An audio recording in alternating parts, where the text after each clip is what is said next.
హరే కృష్ణ. ఇప్పుడు రోమస మహర్షి ఎవరంటే చెప్తాను. ఆయన ఎవరంటే తీర్థ భ్రమణాలు తిరిగి తిరిగి తీర్థ భ్రమణాల్లో స్నానం చేసి ఆ స్నానం చేసిన పుణ్యఫలాన్ని విపరీతమైన పుణ్యాన్ని పొందుతాడనమాట. ఎక్కడైనా తీర్థ భ్రమణాలు ఈ భూప్రపంచంలో స్నానం చేసి ఆయన ఒక గొప్పతనం అదనమాట.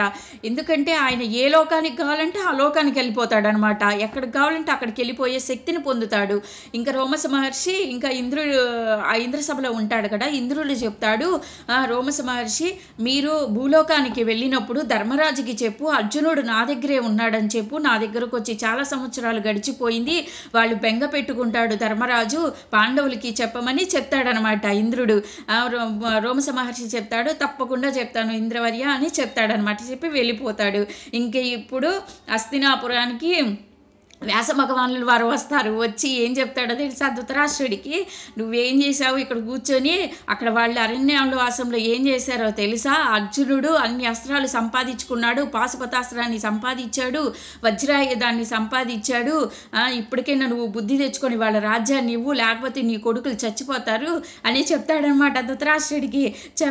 చెప్పి వెళ్ళిపోతాడు వ్యాస మహర్షి. చెప్పంగానే విపరీతంగా దిగులు పడతాడు. ఎవరిని పిలవాలో తెలియలా, విదురుని పిలిస్తే తిడతాడని సంజయుడిని పిలుస్తాడనమాట. సంజయుడిని పట్టుకొని బాగా ఏడుస్తాడు.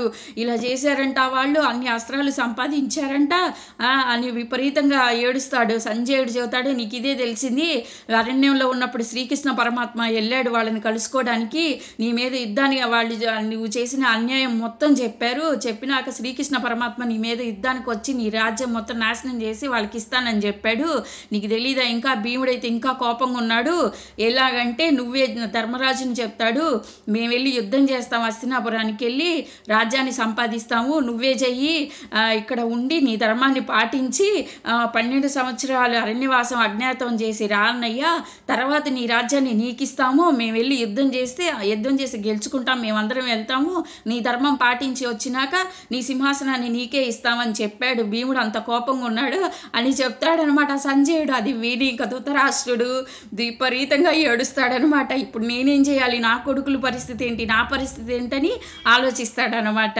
ఇంకా అరణ్య పర్వం 3వ భాగం అయిపోయింది. 4వ భాగం చెప్తాను. హరే కృష్ణ.